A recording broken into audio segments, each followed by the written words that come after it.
Well, good afternoon, everybody. How are you?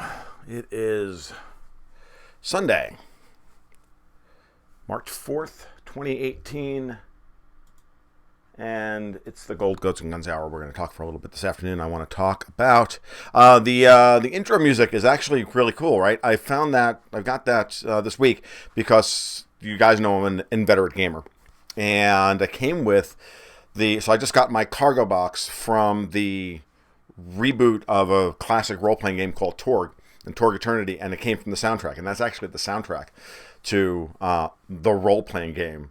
It's just incredibly geeky, but it's really kind of cool, kind of German industrial electronic music. It was the thing's actually really kind of quite good, so I was really surprised at how good it was, and I figured, well, we'll run with that this morning. So, how is everybody today? It is the big day here is Italian elections. We've also got the results in from the German coalition vote from the Social Democrats.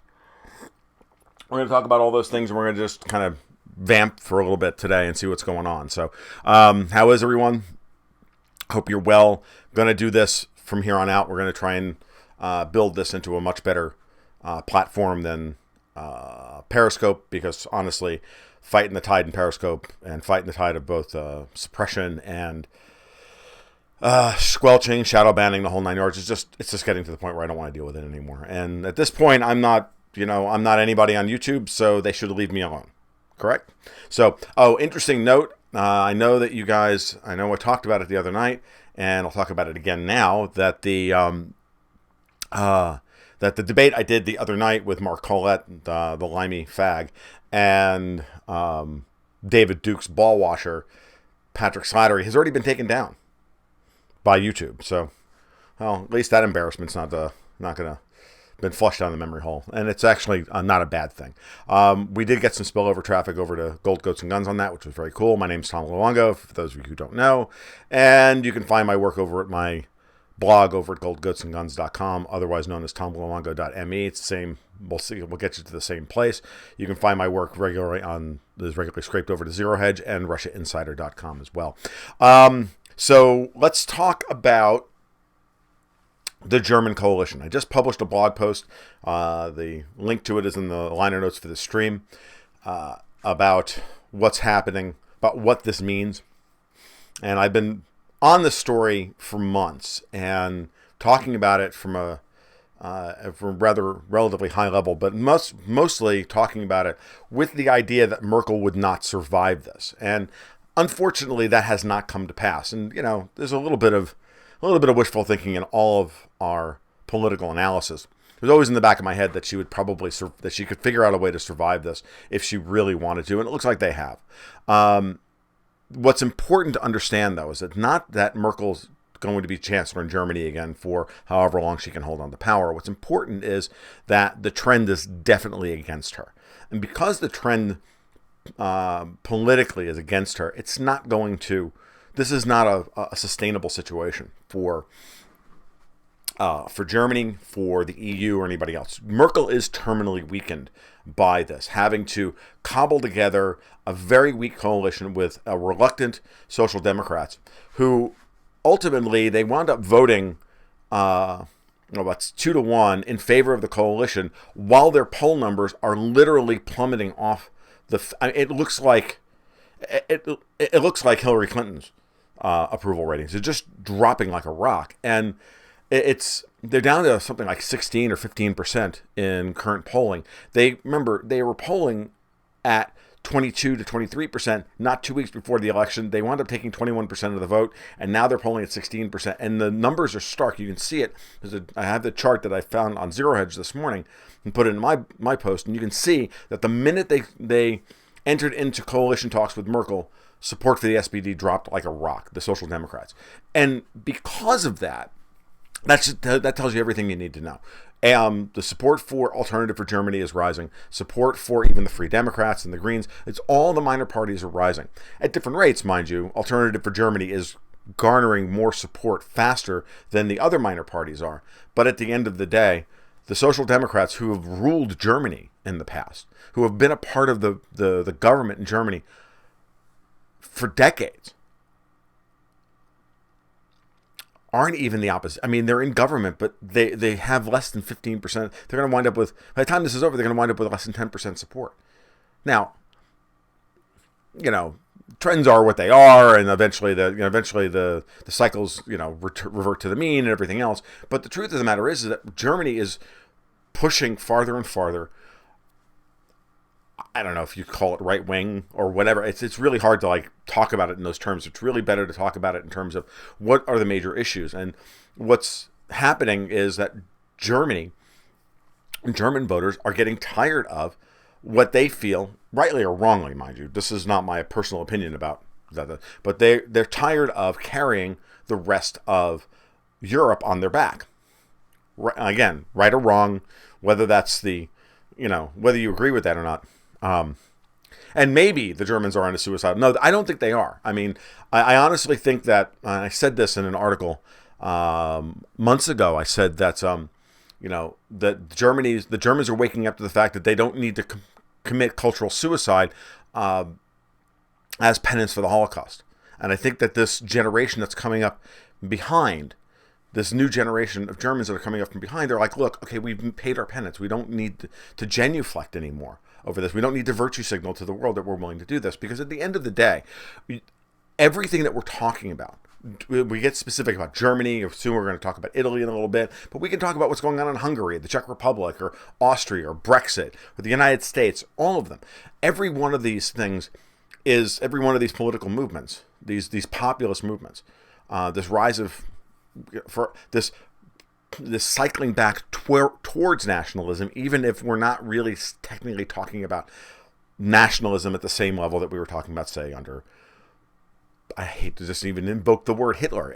We're not at anywhere close to that level, right? That's not what we're talking about. But yet, the dominant political elites of the day and the political leadership in all of the major countries in the West use any talk of nationalism whatsoever to immediately invoke Godwin's law, call you a Nazi, and move on from there. And it's really terrible rhetoric, and it's really it's effective from it's effective, right? It's effective Alinsky tactics, right? Call you a Nazi, get you to abreact, get you to overreact, and then you look like a lunatic, and that's what they're trying to do.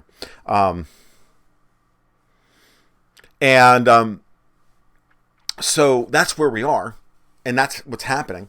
And thanks to a relatively free and open internet for the last 15, 20 years, we've been able to organize and create this kind of groundswell of reaction against this tide that's of what's the word I'm looking for? Basically, this tide of egalitarian and transnationalism. Right, this tide against nationalism as a means of social control, right? If you call everybody a Nazi who's even slightly to the left, slightly to the right of you, then it's a means, it's purely just a means of control. And so here we are today dealing with this and watching all of the major social media companies and technology companies work with governments. I mean, Merkel's already banned hate speech on Facebook, is already arresting people for the things they say on Facebook. That's because the Germans don't have the right to free speech, or they don't have it enshrined. They have the right to free speech, but they have it enshrined in their constitution that right can be abridged by the German government at will. This is fundamentally kind of a way of I don't care what I'm called. I don't care what I'm called either. I've been called every name under the sun because, I'm a radical libertarian. So you can imagine, being that guy in communist Gainesville, Florida in 2002. You can imagine what that was like, right? But it is what it is. You just kind of look at people and kind of go, I'm not a racist. It's not even close. So, but whatever. If you want to go that route, that's fine. If you don't want to have a nuanced and rational conversation, great. I'll stop talking to you. Now, can we move on? So, but what's happening in Germany is that this coalition is a is not a reflection of what's happening at the popular level. And therefore, this government doesn't really represent the people at this point. It represents an ever shrinking portion of the population, and therefore is not going to be stable.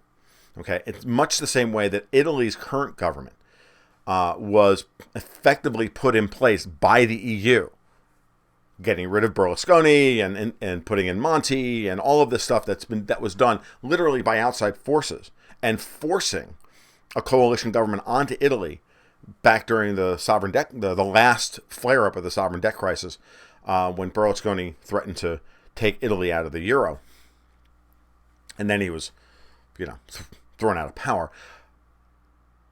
That's kicked the can down the road a little ways, a few years. They get a few more years of, no, we're really going to run this European project. We've got, we have it under control. And I got news for you. The people in Italy are farther along than the Germans are. We are farther along the road than Italy is here in the United States. We've already elected Trump. We're already refusing to give in when Trump's critics try to slander him. We just rally around him. The more that Trump gets hit by the media, the more we like him, the more we're willing to support him, because we understand who the enemy is. And the enemy is not Trump. The enemy is obviously the people who are trying to stop Trump. And the same thing is happening in Europe, all the way across the board. Everybody's getting it, and they can't run the same tactics that they used to. I guess we call this being red-pilled, right? And that at the end of the day, we see the code behind the matrix, we see the man behind the curtain, and we go, dude, we don't want you. We voted against you, and we voted against you because we hate you. That's why. We hate what you represent. We hate what you're selling. We're not buying it, and that's the end of it. And so while the coalition has been put together here in Germany, and it's and they're all kind of happy, and certainly financial markets are happy today, because there's not going to be any dislocation over this tomorrow unless the Italians surprise us tonight, which we'll get to in a bit. But as far as Germany is concerned, right now the euro is going to open this afternoon in international forex markets, and we're not going to see much of anything. We may see a little bit of volatility on the open as people try to, run stop losses and stuff. But it'll all be over really, really quickly. There won't be anything. It won't be anything systemic, and it certainly won't be anything technically interesting. Now, the Italian elections, we don't know. But as far as Germany is concerned, the political elites in Europe are happy tonight because they have their coalition in place that they want. They have their stand for nothing coalition in place. They have their we have the coalition in place that does not represent the will truly of the German people. But the German people don't really know what they want at this point. They just know that what they have isn't working, and they're not really quite sure what it is that they want. That's going to change over the course of this next term. And a weakened Angela Merkel is going to have very little democratic authority or very little mandate to ride herd over the rest of the the heads of state within the EU. She's not going to be able to play the same games that she's been playing with Poland and Hungary and everybody else. She's going to try. And that's where your real opposition to her rule and the EU is going to come up. It's not going to come from Germany, right? But the German voters already did their job. They terminally weakened Merkel. The more that they withdraw support from the two parties who are currently in power in opinion polls and any by-elections that come up over the course of the next 4 years, I don't know the schedule on those by-elections. I don't pretend to know. But just to say that there's going to be moments where we're going to get referenda on this coalition by German voters over time, and we're going to be able to continue to see and extrapolate those trends and see what happens, right? So I think it's all going to wind up being bad for Merkel. She's just not going to be able to ride herd over these people. She's going to have a social democrat as her finance minister. We don't know who that's going to be yet. But it's not going to be Wolfgang Schäuble. And it's not going to be somebody who's going to do her bidding of threatening the Italians with forcing them out of the euro while really not being not prepared to go that route. What I'm getting at is I'm alluding to what happened in Greece in 2015. Schäuble played a game of chicken with Greek finance minister Yanis Varoufakis, and I'm now speaking specifically about Italy's debt restructuring that's going to need to happen. And in effectively Grexit talks with Yanis Varoufakis when Syriza took control in Greece, Schäuble didn't even talk to Varoufakis. He just basically told him, look, you don't have the democratic mandate to take your people out of the euro. So I can threaten you with it. And the minute I do, your people are just going to say, no. They're just going to run screaming to us. And, even though I don't have a plan B, and effectively Schäuble told him, if you guys leave the euro, we're fucked. Okay? But you're not prepared to leave the euro, so I win. And that's pretty much the way it went down in 2015. I got news for you. The political operatives in Italy, even Berlusconi, especially Berlusconi, all of them know that Schäuble bluffed in 2015. They bluffed Greece in 2015. They all know it. Salvini knows it, the head of the Northern League. Di Maio, the head of M5S, he knows it. Berlusconi knows it. Berlusconi paid for all of this with his political career up to this point. So now the question is, and I'll transition now over to Italy, with a German finance minister that will most likely not bluff here, who truly will believes, oh no, the best thing to do is to let Italy leave, because we have a democratic mandate to not bail Italy out. That person has one of two choices: either force Italy out of the euro, which is disastrous for Merkel and the European project, or two, have to go back to the German people and sell them on the idea of bailing Italy out. Because if Italy turns around and says, look, we will leave. See, what happens, this is, and I've laid this out in multiple articles, I've even laid this out in former issues of my newsletter, trying to explain the dynamic here. The radical leader, the leaders of the most radical parties in Italy right now, who Italian voters are deciding on right now, understand the situation. They understand that Schäuble ran a massive bluff on Greece in 2015. They know they hold all the cards. They know that if their banks fail, German banks fail. They know if their debt is restructured, then EU finances then the EU financial structure collapses and the euro is in serious trouble. They know all this. They know that when you owe the bank $150 billion, that's the bank's problem. It's not your problem. You can always just say, I can't pay.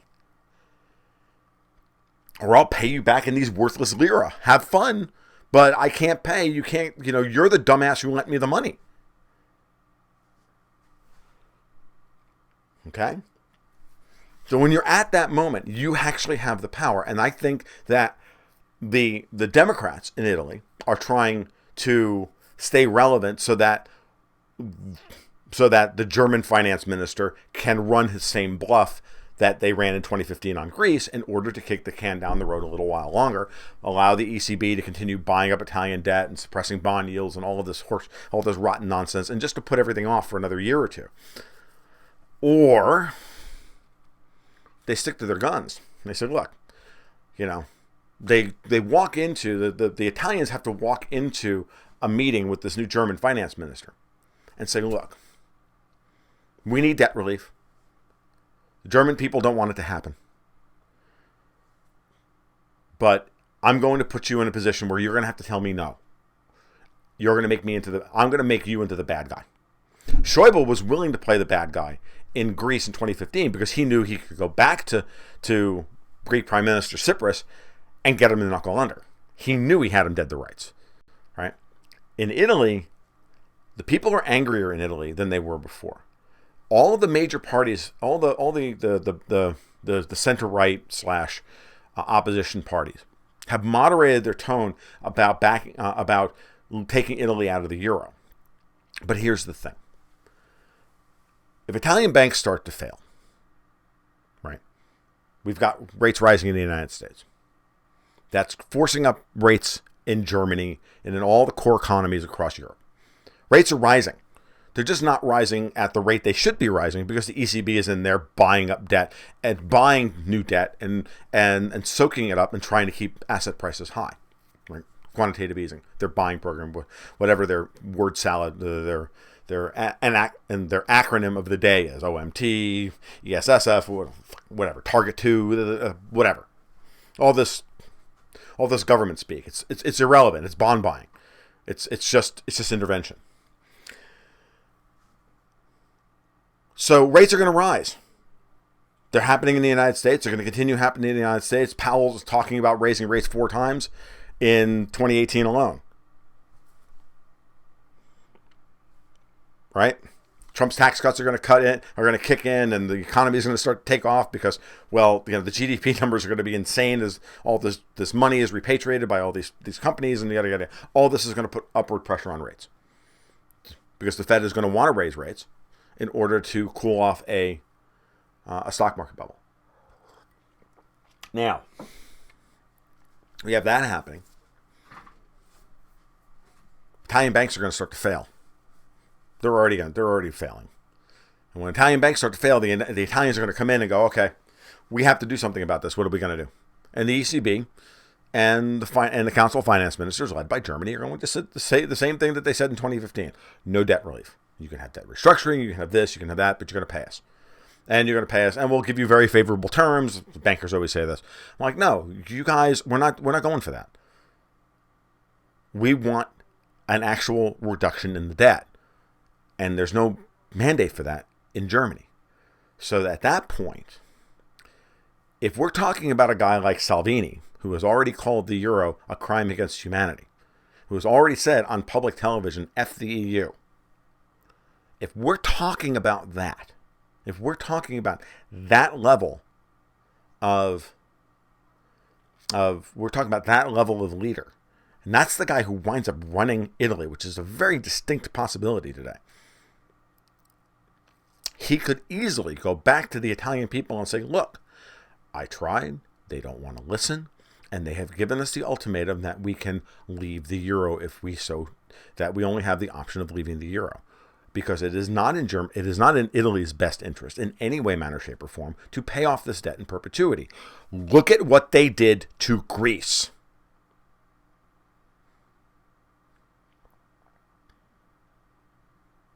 He can easily go back and say, not only do you look at what they did to Greece, but understand that Merkel, and now he can just twist the knife. Merkel let in all of these refugees to win a Nobel Peace Prize after how bad she looked in destroying Greece. Because she got blamed for children being left out, the babies being left outside of orphanages in Greece. She got blamed for all of it because it's her fault. And that was going to destroy the rest of her political career. And so she opened up the floodgates to all the refugees from Syria that Turkey then dumped on Europe. That was the plan. To salvage her reputation and institute and move forward the plan of destroying European culture, because that's what George Soros wants, and that's what they want. So, what's what the globalists want. So, it all is supposed to work out that way. Except that Italy has the ability right now to say, see what they did to Greece? They're going to do to us. Is that what you want? The mood in Italy is already toxic. It's already bad. Okay? It's already awful. I mean, Salvini was speaking to 50,000 people recently. I mean, dude.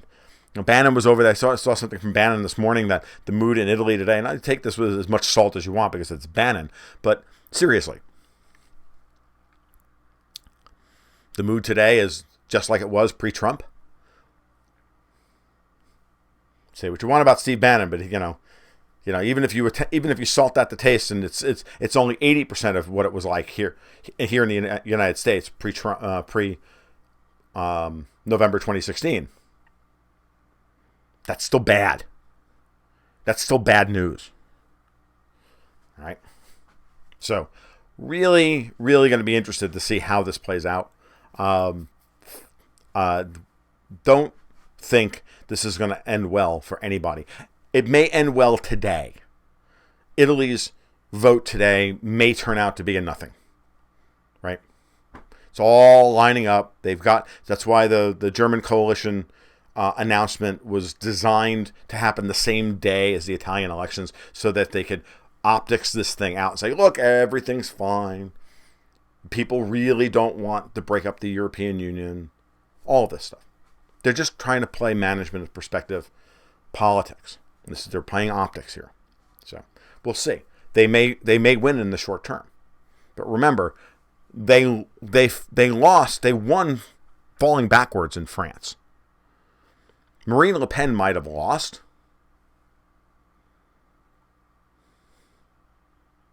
True. I'm going to read that comment in just a second.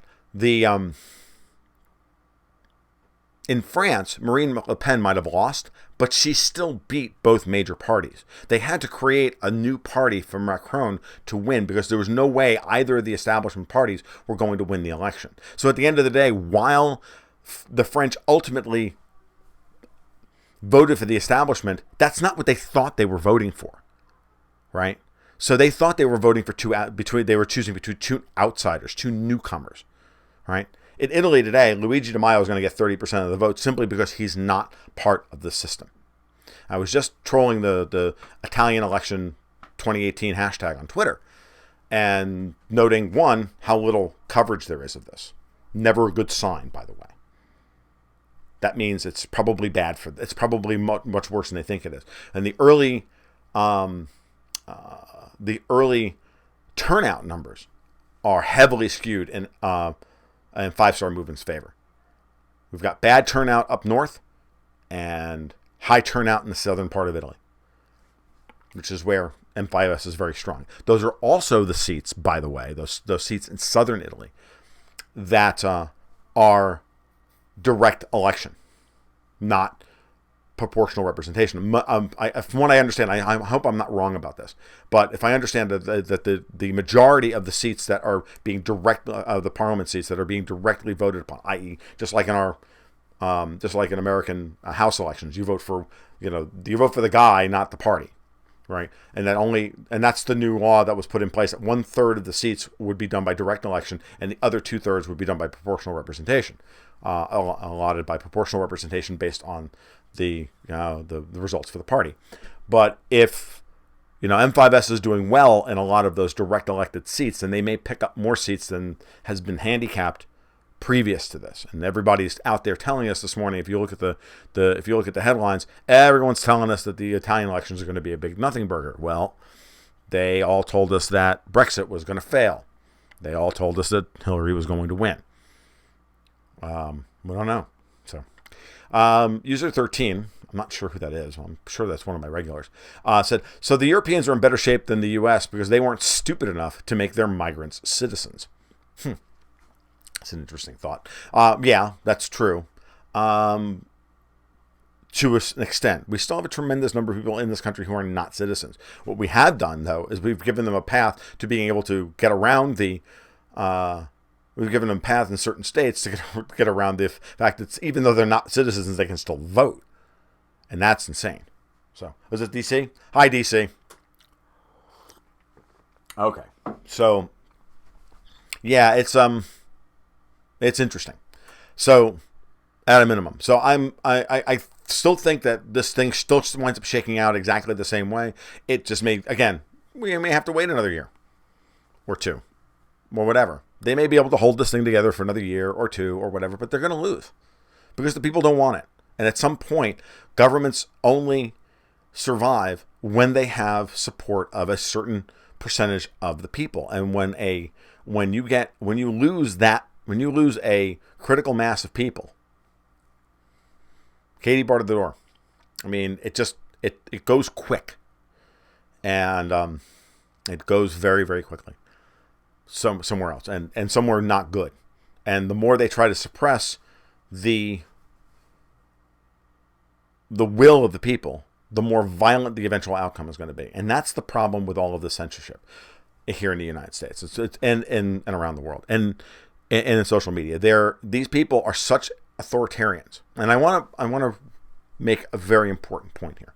You guys all know that I'm hardcore libertarian. There's a reason why I even get tired of using the term the left, because I don't really like that term. But it's easy shortcut, makes for good rhetoric, right? But it's not really accurate. The left have just finally outed themselves as the naked authoritarians that they truly are. They always have been. But for generations and for decades, they've always said, well, no, we're the nice people. We don't actually want to gas anybody. But if you don't eventually listen to what we have to say, we're going to have to. So we're going to be very nice about it. But if you don't do what we want, well, we're going to do what we want anyway. And then we'll just take your stuff from you. And now that Trump's won, and basically all of those that fundamental core of individualism that actually still believes in all of those ideas that are enshrined in our Constitution, not the Constitution itself, not the government itself, but the ideas behind those rules, behind the Bill of Rights, the fact that the Constitution and the Declaration of Independence are both fundamentally different documents than we've ever seen previous in history to government charters, right? Europe doesn't have any of this, okay? They don't have a tradition of free speech. Britain's a police state, for Christ's sake, okay? We complain about it here, but we still have the vestiges of that system that we thought we had and we were taught that we had in place. In practicality, no, we don't. And the big goal and the big shuck and jive and the big sell for the last 40 or 50 years is to tell us that we still have all of these rights and protections, that the government's here to protect our rights and all of that, when actually they're the ones going after them as hard as anybody. And they're empowering the worst kind of loony Marxists to de facto take those things away, while wrapping themselves in moral superiority. Got news for you. No one believes it. No one buys it anymore. They don't buy it in Europe. They certainly don't buy it here. And, looking forward to our midterm elections in November. Between now and then, going to be a lot of violence activated. There's going to be a lot of ugly stuff happen. Not looking forward to it. Just handicapping it. All right, I don't really want to go on that long about all this stuff. I want to try and keep these to 25 minutes to half an hour, make them reasonable in length for people to pop into. I'll repost this over on my blog over tomluongo.me and try to get a version of this actually sent up to either DTube on Steam or Gab TV as well, so that there's another record of it other than on YouTube, because I don't know if I said anything horrible today, but who the hell knows whether or not I eventually get banned, because I'm a bad person. I engage in the wrong thing. All right, you guys take care. You have a great afternoon. We'll talk soon, and I'll probably be back on tomorrow night, like our normal time, for Periscope. I'll probably be on then, and we'll talk the fallout from the Italian elections. If there's an upside surprise tonight, I may be back on again then. All right, you guys take care. You have a great afternoon. Keep your stick on the ice.